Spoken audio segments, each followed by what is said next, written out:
Hey, good morning, everyone, and welcome to Uronurse.com. If you're watching us on YouTube, great. Be sure to hit that subscribe button and like us. If you're here for the first time, then be sure to check us out on our website at Uronurse.com to learn more about us and how you can join and become part of the program. We're real glad to see we've got some people here. I think I see people that have always been here before, so you're following the program.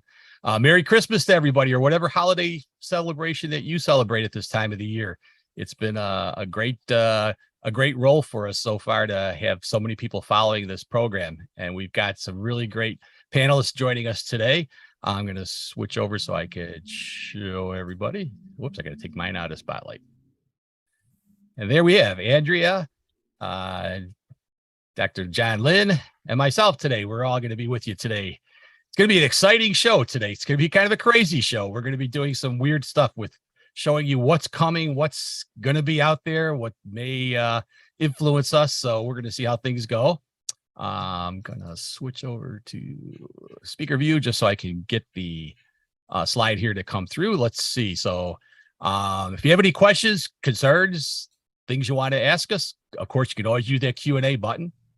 But for right now, I'm going to switch it over to our favorite stories. I did get a few submissions, so I am going to have some stories for today.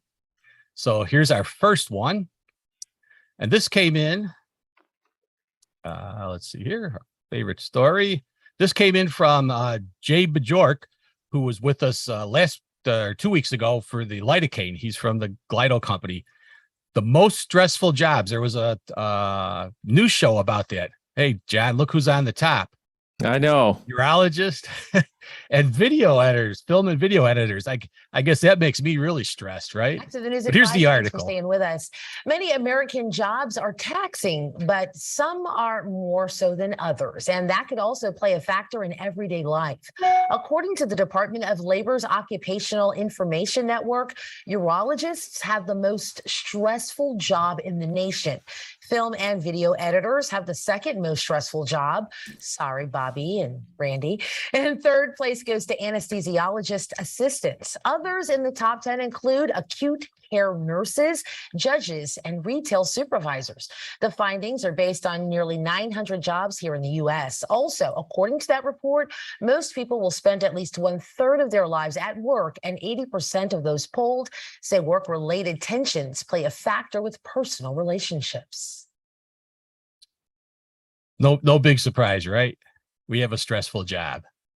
Even worse, it's nurses have a stressful job. It's stress everywhere. Yeah. What I want to know is who has the least stressful job so I can do that. Yeah, there you go.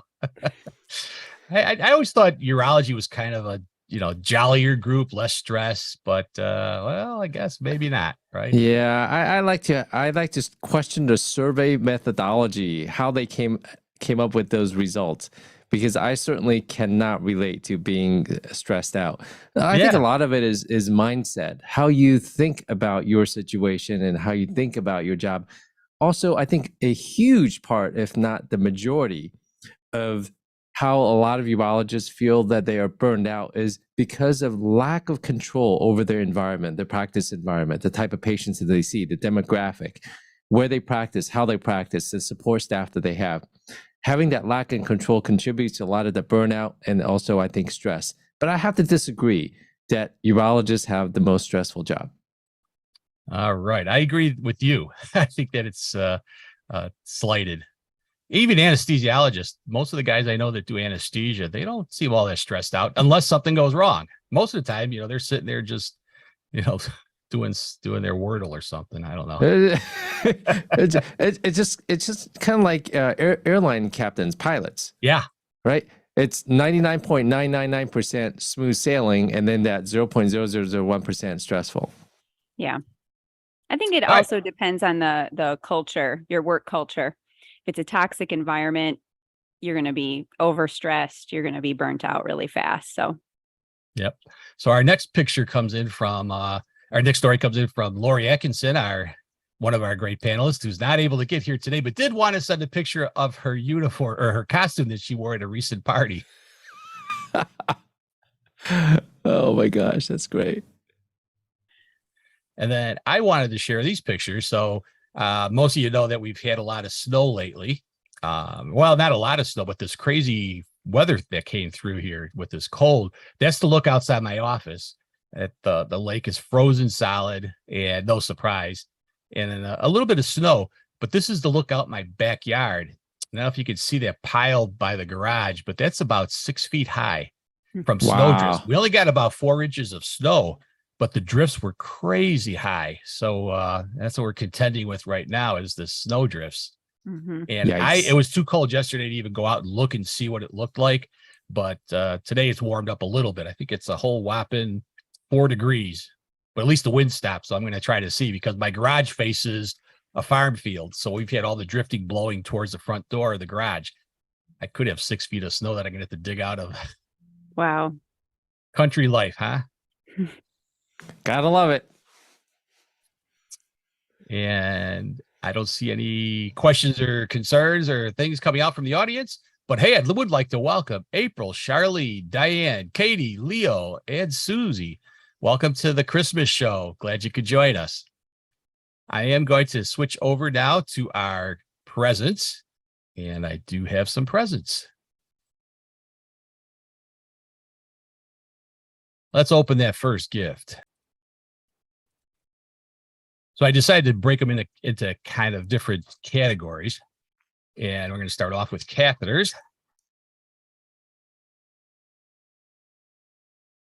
As I try to reel through my script here. I dropped all my papers. There we go. So this is a that is a called the fully connected internal, catheter. extended use, wirelessly controlled urinary catheter designed for adult males with chronic urinary retention. The connected catheter is intended to reduce multiple daily catheter insertions and can stay in the body for up to 7 days. The connected catheter is designed to be inserted or removed by the user, caregiver, or clinician.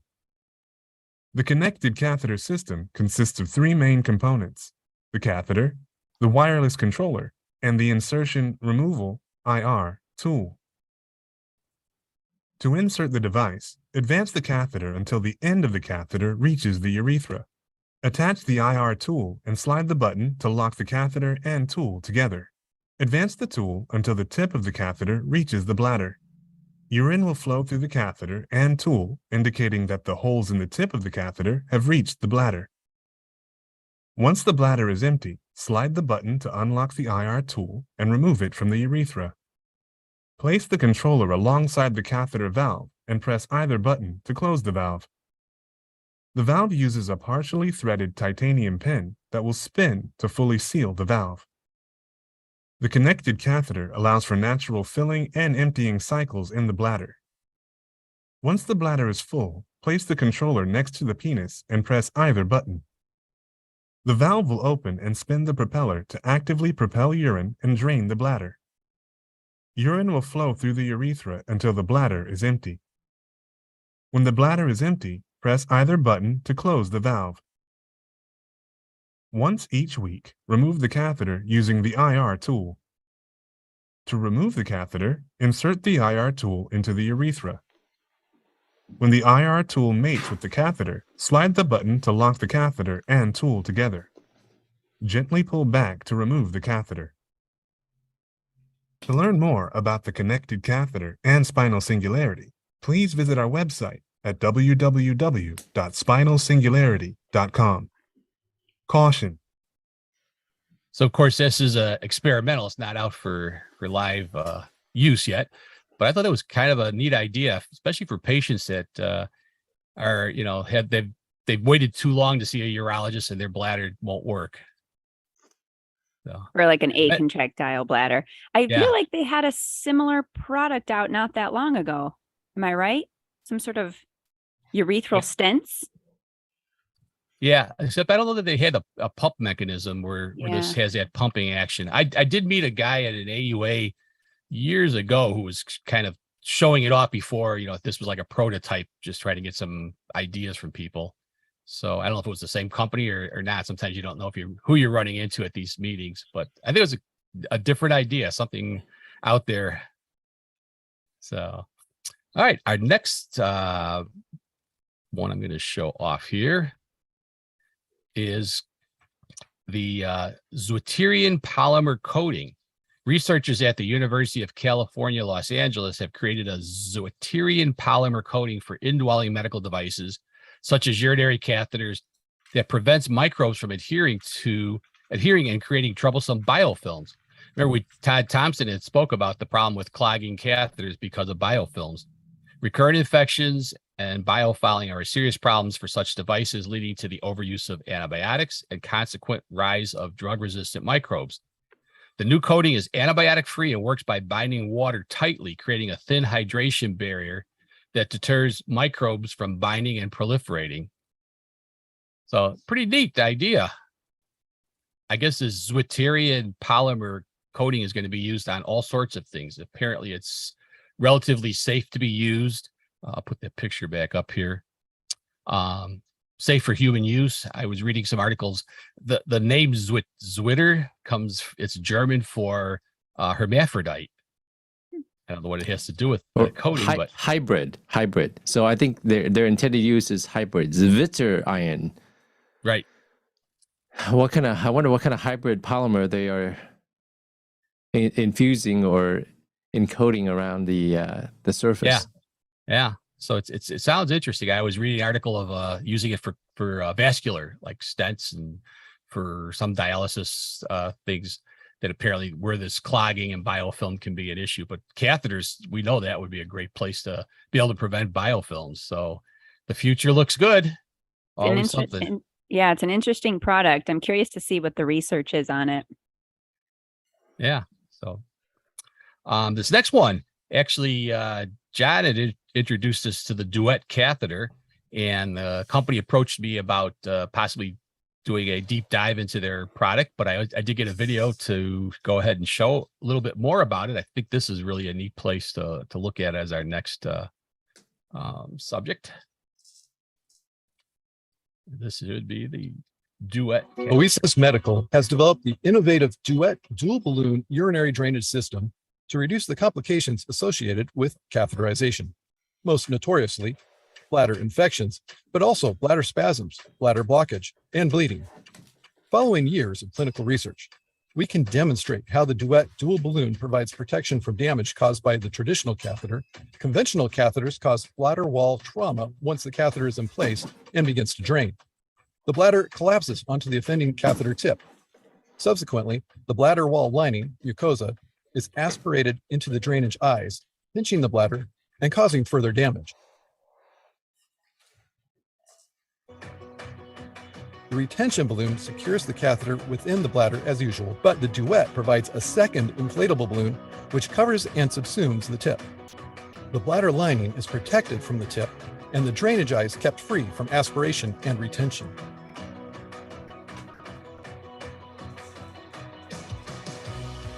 When catheterization is necessary, request the Duet urinary drainage system by Oasis Medical. Better patient care by design. So that was kind of a neat look at it with their video showing how this works. It really, to me, looks like a great, for long-term Foley catheter. It looks like this is going to be something that we should all be investigating in the future. Yeah, Interestingly, I happen to have this on my desk. Here's the Duet Oasis, and it looks like a three-way catheter, but it's not. It has two balloons, and you inflate the distal balloon about 5 cc's, and you press it in here, and that's the distal balloon to protect the bladder lining, and then the proximal balloon holds it in place at the bladder neck. So it looks like that. Yeah. Dr. Lin, how many cc's does each balloon hold? That's a 5 cc distal tip and then 10 cc's here. But obviously you can always use more, right? It says right here. First, deflate 10 cc's. Second, deflate 5 cc's. And this happens to be a 14 French dual balloon. It's clearly outlined or indicated right there. Yeah.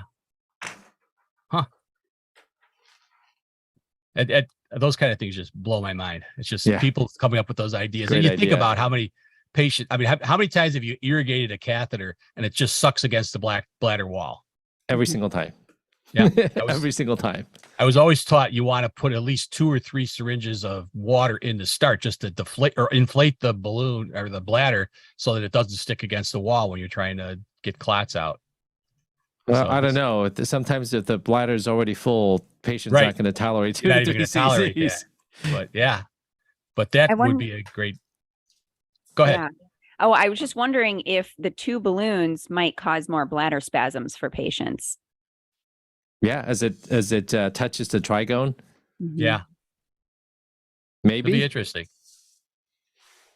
Hopefully the company has some research. And as I said, they did approach an interest to be a panelist on one of our upcoming episodes for next year. So we can ask them all those questions, take that deep dive into Duet and see where it comes in. I'm curious if it could be made into a coude. I don't know if that's possible, even with the ballooning situation. Are there multiple sizes, etc.? So lots of questions. Yeah, there are multiple sizes, and it does. Let's see. Duet comes in a 14 French, 18 French, 16 French, and 22 French. Oh, okay. Yeah. You know, I really like the name.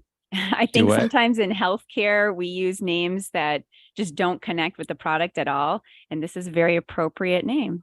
Yeah. Duet. Yeah. And it seems like a lot of people have already used it. Have you had any personal use with it? I just placed one in a patient this week, as a matter of fact. Oh, okay. So Yeah, it'd be and good it to have says that follow-up. patients with dual balloon catheters had clinically significant no clinically significant urinary tract infections and reported comfort with dual balloon catheters. Yeah. So there you go. Looks like it could be a winner. Did you know anything about cost on it? Was it more expensive, about the same? I do not know. I do Yeah. not know the cost. We'll save that one for the But company. there are ways that there are things that you have to document in the chart to make sure that the insurance is covering this catheter, just like anything else. Yeah. And just a reminder to our audience, feel free if you have a question about any of these things that we're presenting that you'd like us to discuss, go ahead and put it in on the Q&A. Hopefully you're enjoying the show. I got some more stuff to show. So I think we've all run into this situation when the patient is dry, like especially after changing a catheter, there's no urine, you put the catheter in. It's often difficult to tell whether the catheter tip made it into the bladder, at times resulting in premature inflation that causes serious trauma. I used to joke that visiting nurses were the first ones to ever balloon a prostate because I saw many prostates with the balloon inflated in it. And it's I'm sure we've all encountered it. It's a terrible thing because you deflate it and then you got this pool of blood spurting out. So it's not a great thing. So this is something that's new. The Signal catheter, it's made 100% silicone and features a mechanism that relieves the pressure inside the balloon if it's improperly positioned and inflated inside the urethra. So it must have some kind of pressure sensing overflow, I guess. But I think that there'd be many a happy patient to not have a balloon inside their prostate. Many a happy urologist now having to come in to deal with that catheter balloon in the prostate or the urethra. Man, Yep. you look in cystoscopically, it's like a bomb went off in there. Oh, absolutely. And like I said, I've encountered a few of them. I would get called in, patients, the visiting nurse calls and says, I don't know, the catheter's not draining. I've tried all sorts of catheters. And when I take it out, it just bleeds. And I send the patient in.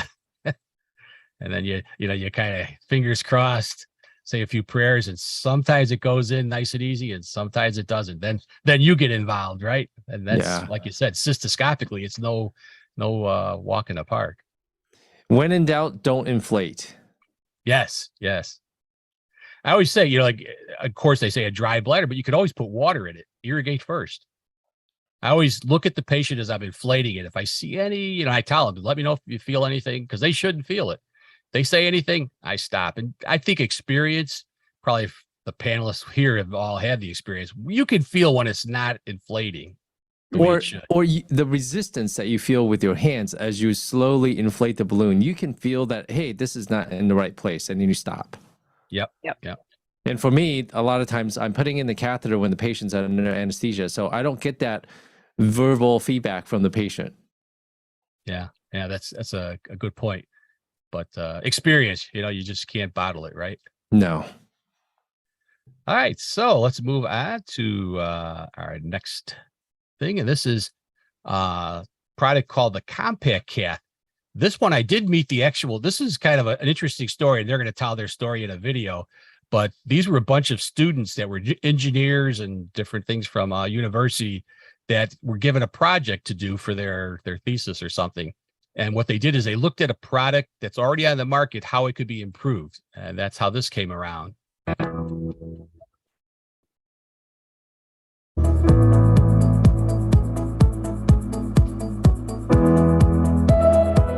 Compact Cath was started by a team of physicians, engineers, and business students. We all came together at Stanford Design School in 2011, and we took a class called Design for Service Innovation. The focus of the class was to help young adults in transitional stages in their lives who suffer from chronic illnesses. Compact Cath is a compact intermittent urinary catheter. It's this small, it can just fit in the palm of your hand. Incontinence market is a $2 billion market. In the US alone, there are 500,000 people who need to use a catheter every time they go to the bathroom. The average time is 6 times a day that a person goes to the bathroom. 6 of these for the group of people who need to catheterize every time they go. But then besides them, there are hundreds of thousands who might need to use a catheter for a periodic time. So a few months after an operation, BPH, different conditions like that might require people to use it for certain periods of times. And then again, they face similar problems. So what we're trying to do with Compact Cath, is serve a market that has hardly seen any innovation in about 60 years. These are the solutions that used to exist in the hospital. They've been around forever, they function well, but they're not really integrated into people's lives outside the hospital. As you can see from the packaging, it's something that, it doesn't identify really there's an obvious medical device, so it looks more like a lifestyle product. It has special features. It's pre-lubricated, so it's easier to insert and you don't need any additional lubrication with you. It has a sliding sheet that allows a non-touch insertion, so if you don't have the ideal means to wash your hands, you can just insert the catheter without touching its body. So we have here a plug that prevents urine from flowing until the user is ready.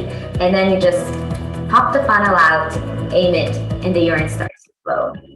So it's more discreetness, better control, and better hygiene.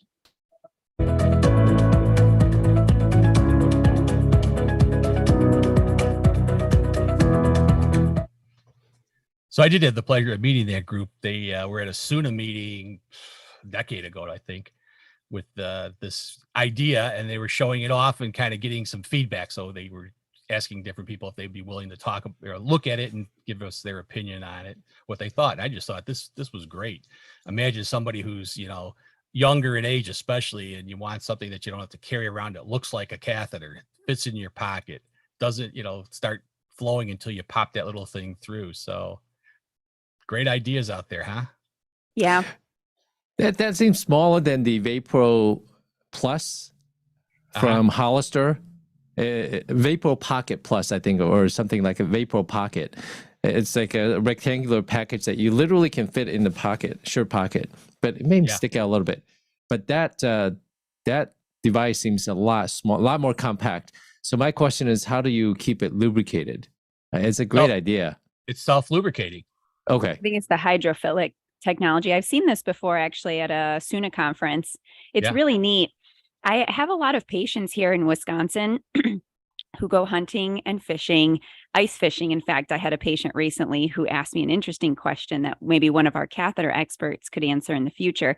He said, I'm going to ice fishing. If the catheter gets really cold, is that going to ruin the catheter? And I really wasn't sure. I said, it'll probably make it a lot more stiff. So we decided he was going to tuck it in his jacket when he was ice fishing so it didn't get too cold. But a lot of these males are really concerned that their hunting and fishing buddies are going to find out that they're using a catheter. So this seems like a great product for someone who's concerned about being discreet. Yeah, absolutely. So, I thought that was just, It That's shows a what good happens idea. when engineering gets involved, right? Yeah, the Stanford Center for Biodesign is, I think, is headed or taught by Josh Mackauer. He's a general partner at NEA, one of these investment companies that funds a lot of venture startups, and he's always backed a lot of great designs. There's a process involved in creating one of these products, and that's going to be successful. So he wrote a book about it. Absolutely. Very neat. So I think we are going to switch over to urinary tract infection. What's new and exciting in urinary tract infection? We're going to go to this one. So this one's kind of a weird. If you like this device to be pretty cool, you'll love this. If you ever play with a fidget spinner, that's exactly what this is. You see, she's taking a urine sample, and she's going to place it in this little fidget spinner device. It's got these little acceptors, and it takes about 1 ml of urine to work for this. You can see she's putting that one on each side, and then just like the fidget spinner, you give it a little spin, and it supposedly separates out the bacterial load into the membranes. You can then dye that, and it'll have a color change to indicate by the naked eye that there is the amount of bacterial load. So this device was tested on 39 patients in Tirupati, India, and would have been given antibiotics based on their symptoms alone, but 59% of the patients were found to be either over or undertreated with antibiotics, something that can be rectified using this crazy and novel device. By testing the sponge samples treated with different drugs, they can even compare those to untreated samples and quickly help make decisions on which antibiotic may also work best for treating UTIs. The fidget spinner, the perfect centrifuge. You have to look into that. I wonder how that works. Yeah, there's a group of Korean and Indian researchers that are working on it. So Yeah. There's I think some benefits to it for sure. Waiting 2 to 3 days for the culture results to come back is a long time for some patients. I'm concerned about the cost. It's really cool. Also looks really expensive. Yeah. Of course, like anything else, as they start to get it up to scale, then prices come down. Yeah. Also, I think their sample size was only 32 so far. So right. Yeah, this More most of this research. stuff is like the very infancy of where it's at in development. Some of it's not even available in the US, the things that I'm going to be showing off. That brings me to this next one.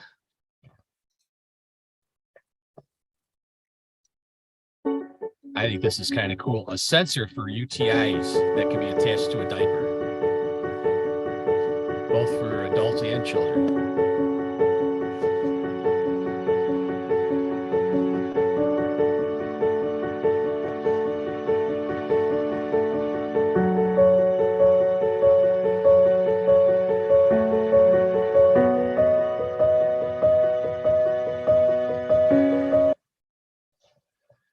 That's out my town of Indiana here, where Purdue is located, that they're doing this diaper sensor.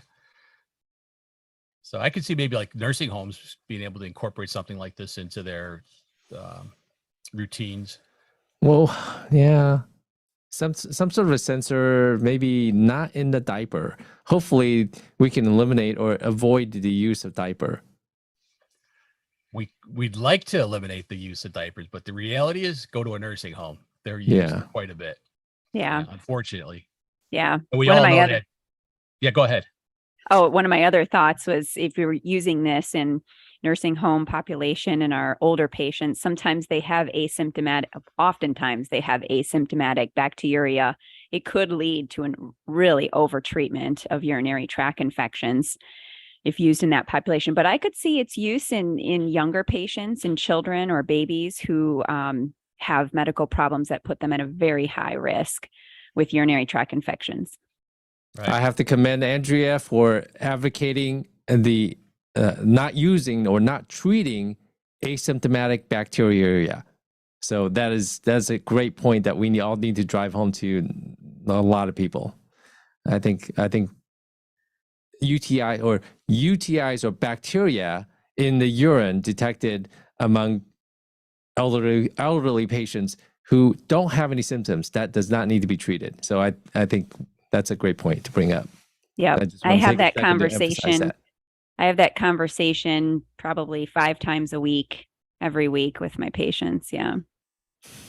I always have a joke that I kind of tell to the staff. It's easier to tell a patient they have cancer than that they have a negative urine culture. Yes. People just won't accept that. Yes. What do you mean I don't have an infection?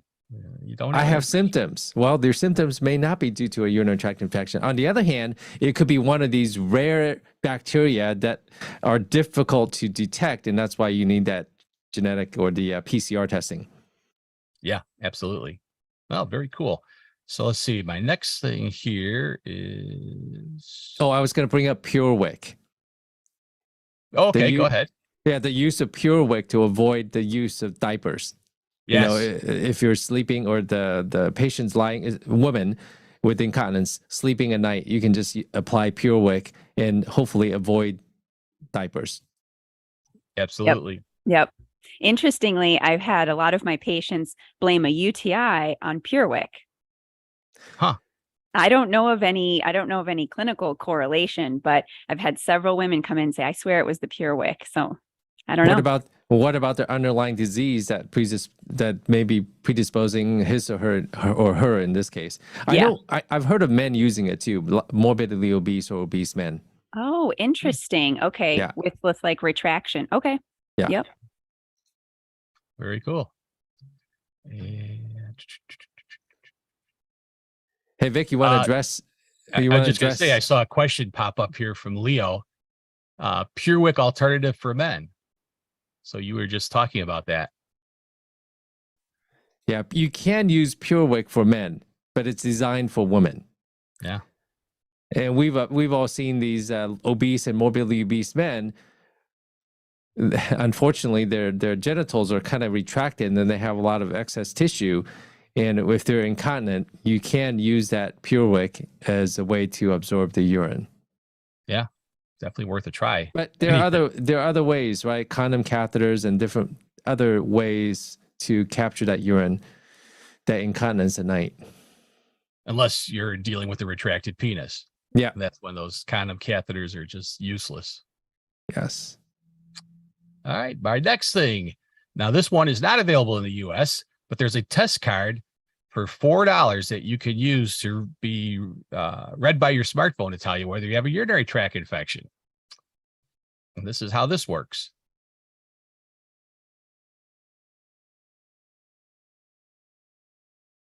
So you can see they're getting a midstream urine. And it shows you how far to dip it. And then it uses a QR code to allow you to line it up properly with your phone so the phone can take a reading of the color change. And it'll give you those parameters. Looks like leukocytes, nitrite, and pH. It'll tell you whether it's a positive or negative test.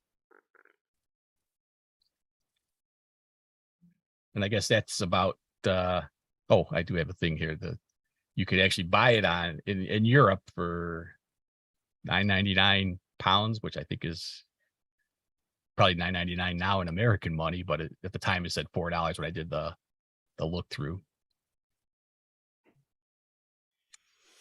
So those are I guess if you have visual acuity issues, then if you have color blindness, you can't use a regular dipstick. Maybe this will be helpful.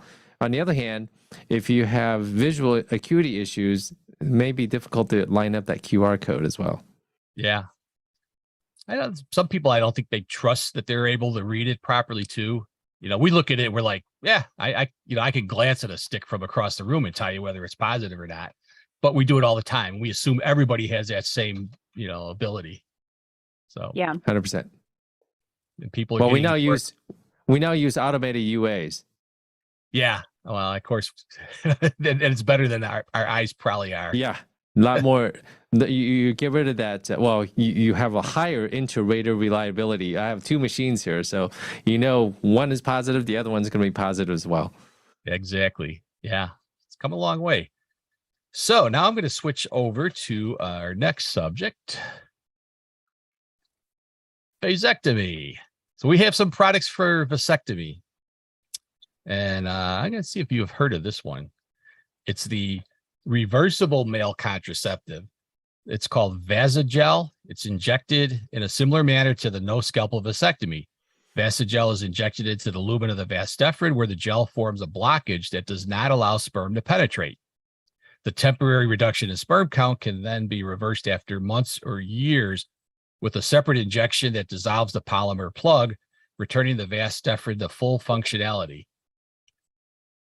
So that might change your number of vasectomies, huh? I have not heard of this product. I think it's probably the panacea of trying to come up with a way to get away from surgery with a simple injection. Now, I did read in some articles on it. It's not being done in humans yet. They've done it in monkeys, and they've done it in, I think it was rabbits or rats, one of the two. I can't remember which. And it's successful, been successful in preventing pregnancies. They have not done any of the reversal polymer breakdown thing for monkeys yet.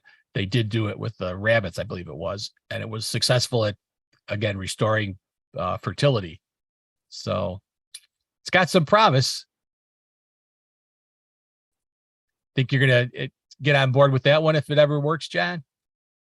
We'll see how reliable and how effective it is. I'm always, whenever I'm doing these vasectomies, that takes me on average now 4 minutes to perform. I'm always thinking, how do I put myself out of business? Right? The SWOT. No, literally SWOT analysis. I think any good business person should be performing a SWOT analysis all the time. What are your strengths? What are your weaknesses? What are the opportunities? And what are your threats? I'm always thinking, what product or procedure that is going to eliminate whatever procedure that I do. It could be cystoscopy or prostate biopsy, or it could be a vasectomy. These gels are a good idea. And there's, I don't know if you're going to show it, there may be somebody in Germany, in Europe, came up with some sort of a switch or a device that you can turn on and off. A lot of people may think that it's going to be effective, but the threshold is really, really high. I'm turning hundreds of millions of sperm, sometimes over 1 billion sperm per ejaculate, to zero. That is really the lowest threshold that you have to meet. So that bar is really, really high for any of these products to be acceptable, if you will, because one sperm is too many sperm. It's gonna be. I have to see the results. It's gonna be tough. And I know they've been looking for male birth control for the longest time to try to come up with a good, effective means, and it's just has escaped. But of course, even female birth control pill is what, 1 out of 100 failure rate. Yeah. It's not Vasectomy not is certainly foolproof. the better. Yeah. So I tell my patients that short of abstinence, vasectomy is the next most effective method of birth control. So the good news is this is still experimental. So unless you're a monkey or a rabbit, unless you're working at veterinary, you're probably safe. Now, our next slide comes in, and this is another vasectomy one from our panelist, Andrea Strong. This is a product called Undies. Yep. After that vasectomy, slip that right down the old trousers and keep those boys nice and cold so that we reduce swelling. And this is available at Amazon. And if you don't like the undies, you can go to the jock strap. That's only $25.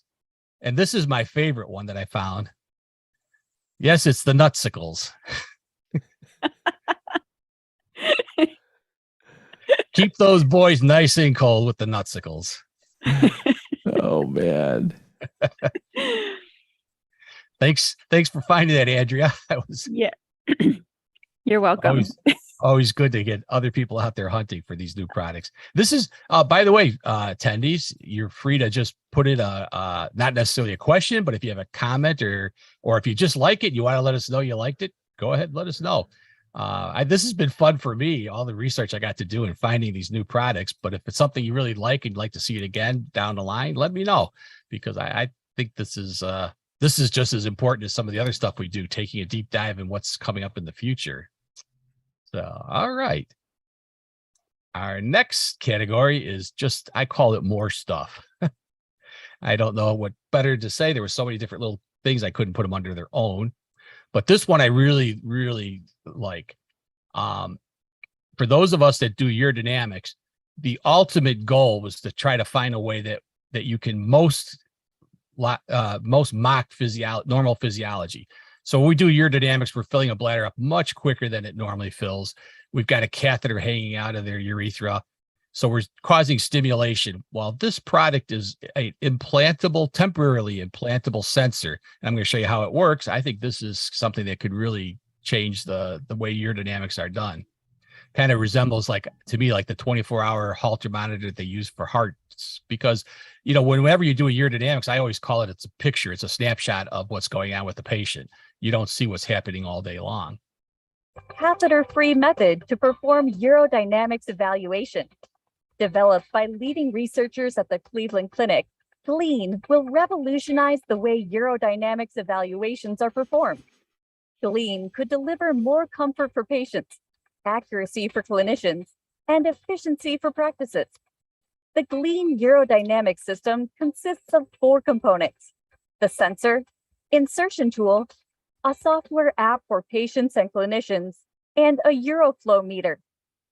To prepare for insertion, the clinician wakes the sensor with the press of a button. The sensor uses Bluetooth to connect to the software app.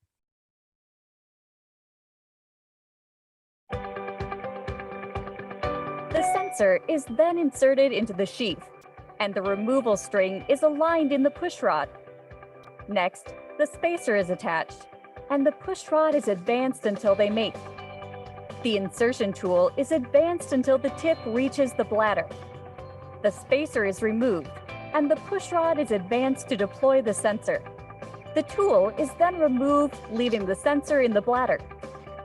During the period of monitoring, the sensor will collect and store pressure data.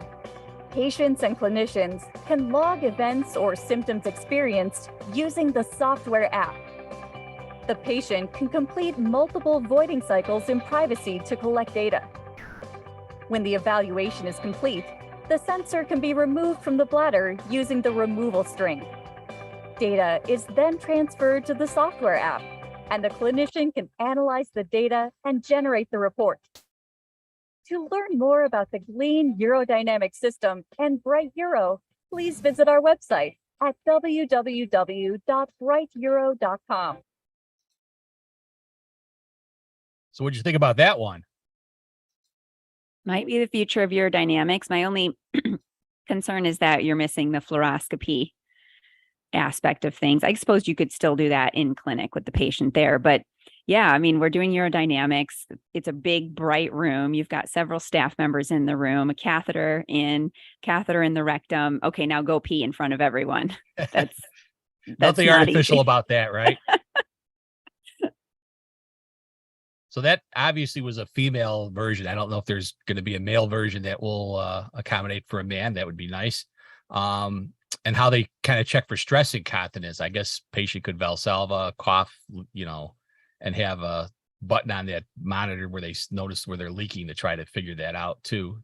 But to me, it has some promise, because being able to capture a period of time, something like you said, where you're living more your normal life, could really give a lot of good information. Yeah. I have a lot of patients who just can't void in the urodynamics room.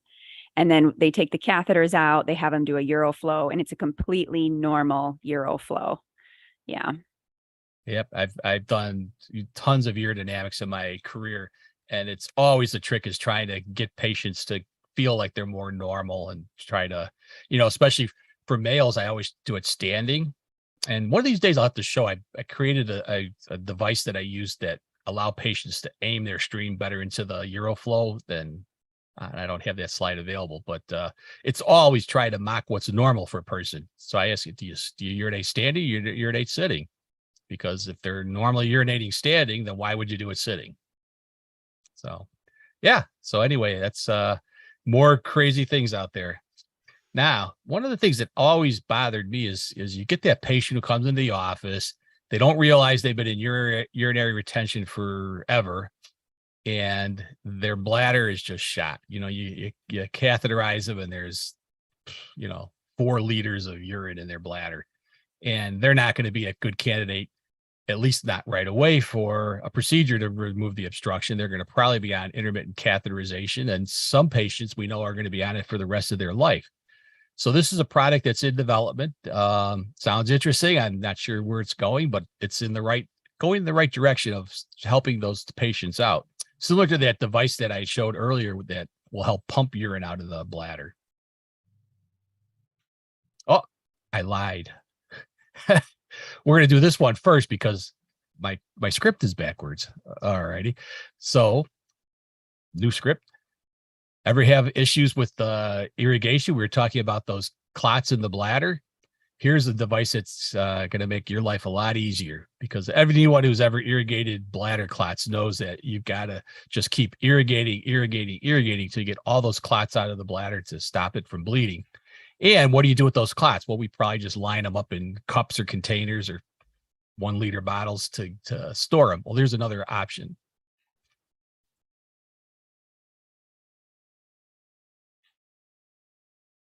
The multi-phase enclosed bladder irrigation system is an OSHA-compliant novel solution for irrigating the bladder when treating hematuria. It is designed to reduce the risks and costs associated with biohazard exposure, while delivering improved procedural efficiencies from manual bladder irrigation procedures. The multi-phase system has a high flow spike, drip chamber, roller clamp, check valve, drainage bag cap, barbed connector, and proprietary syringe. Barbed connectors attach the multi-phase irrigation line and drainage bag to the custom syringe. Each can be disconnected to transfer the irrigation line and drainage bag to the patient's 3-way catheter for continued use as needed.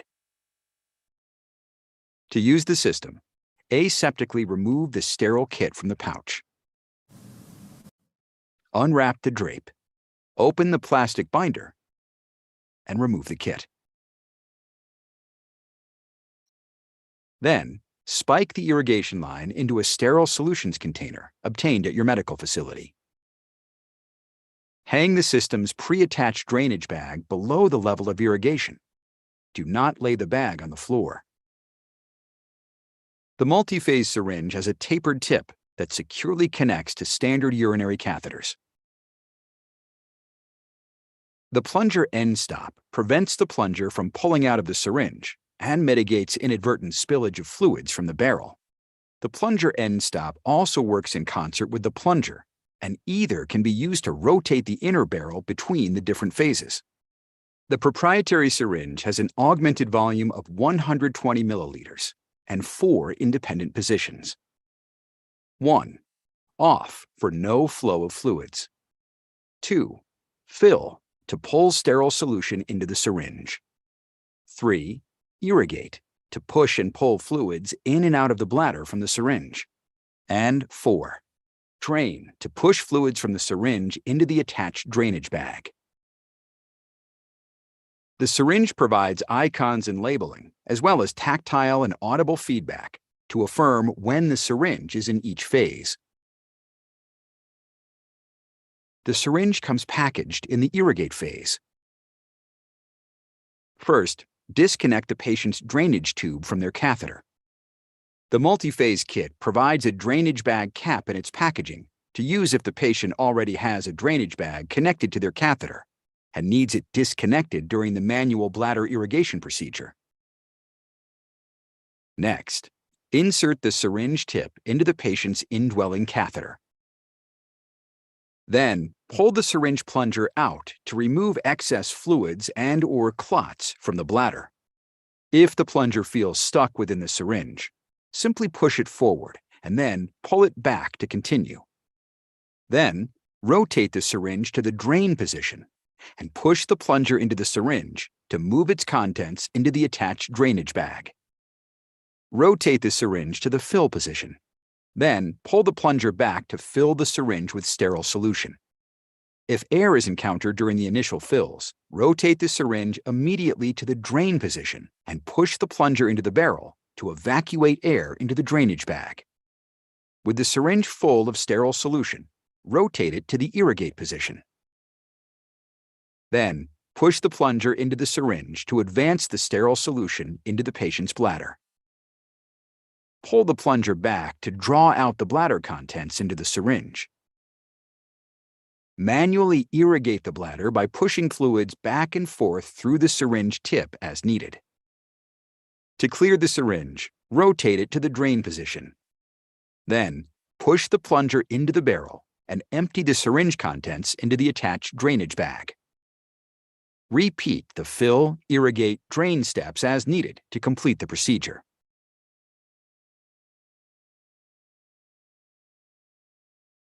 When the procedure is complete, rotate the syringe to the off position before disengaging the system from the patient's catheter.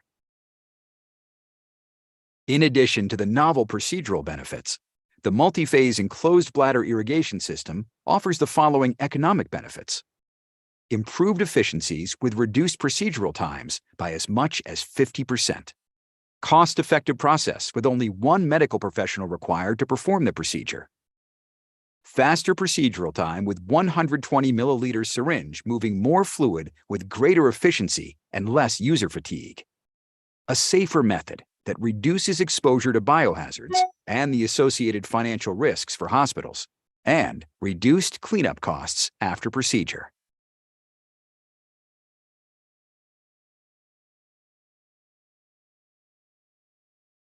Vic, you're on mute. Thanks. Yeah. I can attest to the fatigue factor from irrigation. Sure. There's definitely a advantage. Kind of Yeah. interesting. I Yeah. did try to contact this company to see if they'd be interested in presenting more information about their product, but they never sent anything back. So Maybe I missed it, but does this catheter stay in? Can you leave it in? So the catheter's already in the patient. This just plugs into the catheter. Oh, That's gotcha. existing. Yeah. Okay. Got it. Yeah. I mean, I think from a biohazard perspective, it makes sense. I mean, we've all irrigated catheters before, lots of blood, lots of clots. It's messy. You're trying to use one of those cylinders. Sometimes they knock over. So I see the benefits from that aspect. I'd like to get a sample of it just to see the size of it too. You know, the lumen, is it big enough to really evacuate clots? Or, I mean, I could see there could be some pitfalls to it, but overall, it looks promising. All right, now the one I promised was the implantable bladder wrap for improved urinary control. So this is that bladder that doesn't want to squeeze by itself. Because of its unique serpentine shape, the wrap does not require glue or sutures to remain in place, which makes it easier to implant. With the serpentine design built into the structure, we can stretch it to a bigger geometry. So if we stretch the serpentine wrap, which is placed around and against the bladder, it would provide a sufficient force to hold the electronic thread with the sensors in place so that it won't be able to slip off. And apparently the way it works is it has some kind of optical sensing device that allows it to help to squeeze the urine out when you're trying to void, as a way of trying to improve that that hypotonic bladder situation. Again, nothing that's out now, but kind of an interesting possible thing in the future. That's really neat. I have a lot of patients with acontractile bladders who would sign up for this if it comes through on the market. Absolutely.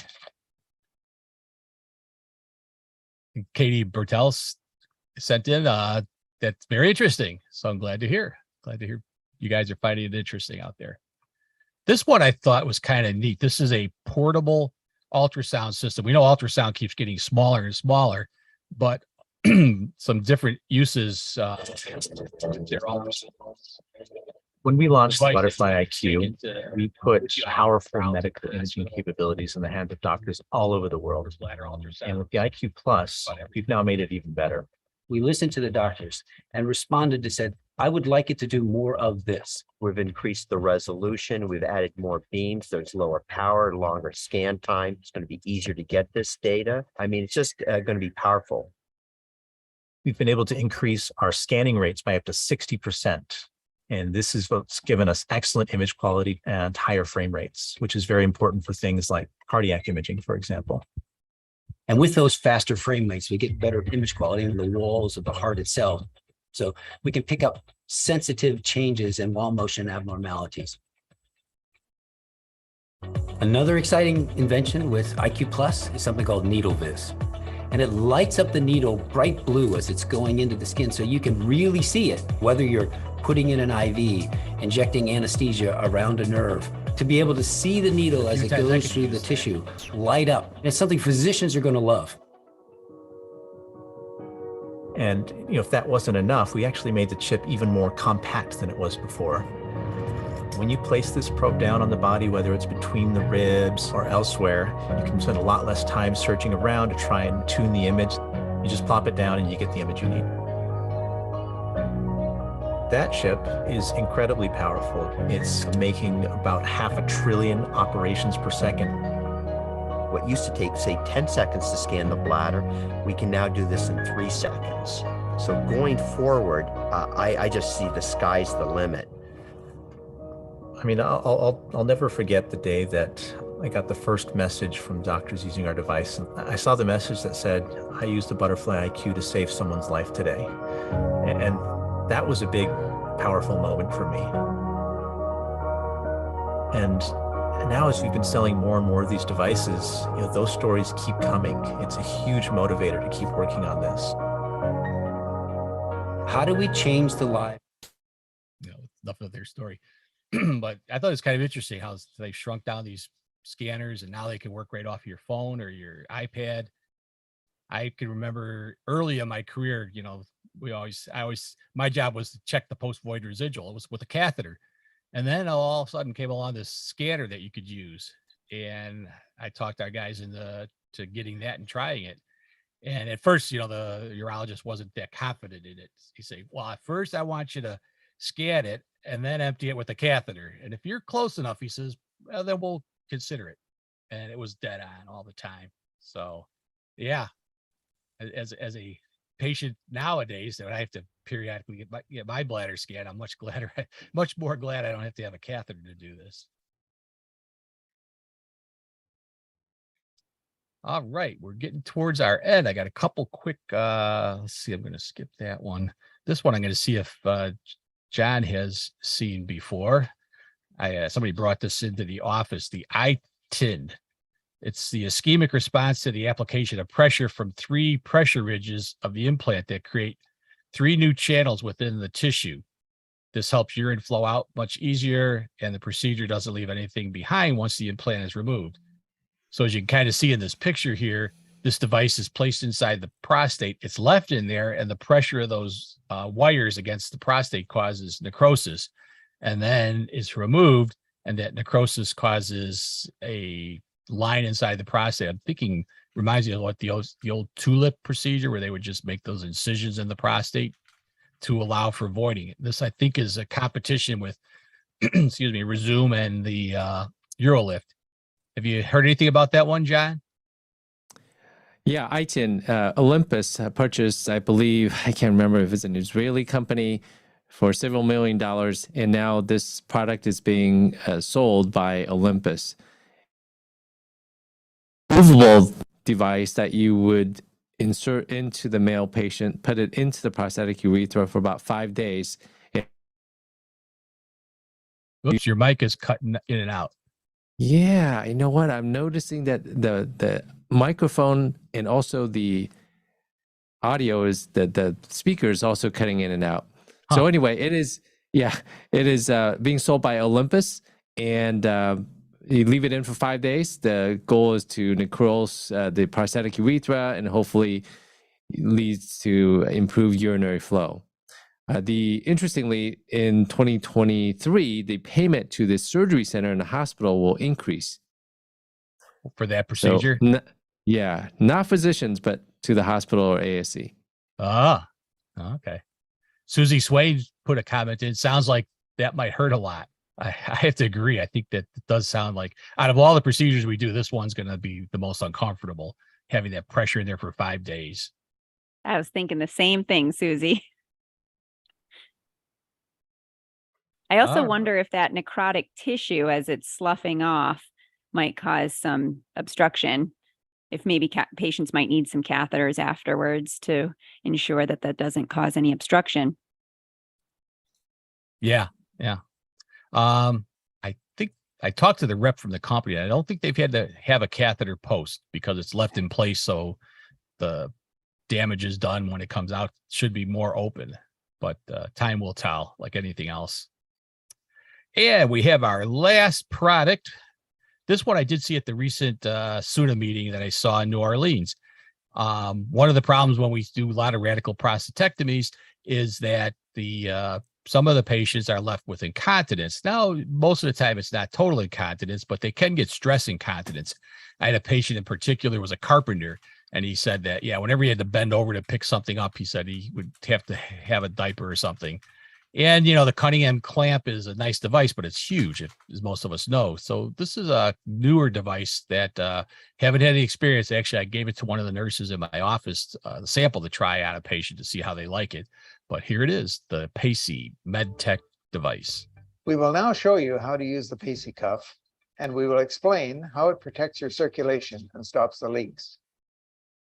The circulation in the penis runs along the top side of the penis and inside the corpus cavernosum.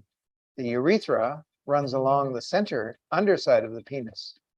The Pacey cuff is a cuff device that goes around the penis with a curved top or hood and a pressure pad on the bottom.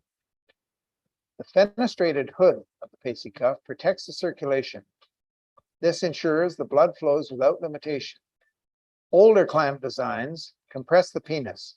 This stops the leaks, but it also restricts the blood flow. If a clamp restricts the blood flow, ischemic pain occurs. The bottom part of the Pacey cuff has a thicker turbo pad. We call this the compression pad.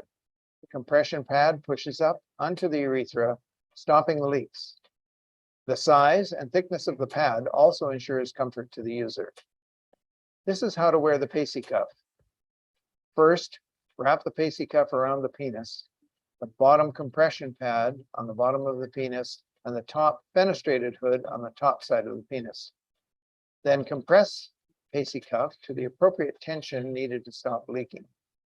Finally, secure it in place by pressing the adjustable Velcro strap down over the top. The Velcro strap has numbers cut into the strap so that you can find the number that works best for you. Remember that number and use it each time you use the Pacey cuff.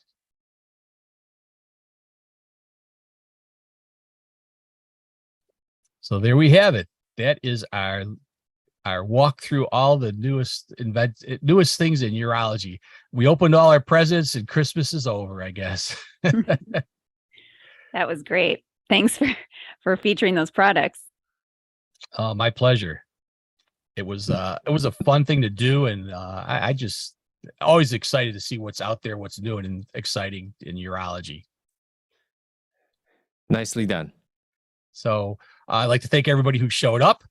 Christmas Eve, you guys are troopers to still come in and join us for this talk. This is great. I know a lot of attendees out there tell me they watch it on demand, so I know there'll be a lot of YouTubers out there watching it later on.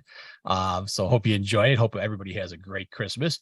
Join us next week. We're going to also do New Year's Eve. New Year's Eve is going to be an interesting program. I'm going to take a little look back on what we've accomplished over the past since August 6th when we launched. What have we done? What our plans are for the future. I've got some ideas and I'm going to bring those out. And anybody who shows up that wants to get on, I am going to, at the end of all the show, my part of the show, allow anybody to switch over and come over into the panelist view and we can chat over there too. Instead of strictly when we go to the after hours, we'll be able to do that. Hopefully I think I can do it, make it work. So we'll try that. For those of you that are really dying to just keep this conversation going or want to talk about things that we saw today, I will open up the after hours as we close. Charlene Valmer said this was a very good selection shared of what is new out there. Thank you, Charlene. I'm glad you liked it. Sure enjoyed the cruise last week and seeing the inside view of the medical part was interesting. Yeah, it's too bad I couldn't get that interview, but oh well, maybe better luck next time. I'd like to thank my panelists. It's been a pleasure having you guys supporting this program all this time. Couldn't do it without you. And attendees, it's great. It's good to have a live audience, to have somebody to bounce, send us information back and forth. That's always part of the program. and it's been so far very successful. I'm glad to keep it going, and looks like we're getting some support from outside besides the Chicago Metro. So we should be able to have funding to keep this rolling. So everybody enjoy your holiday, stay safe, and see you next week.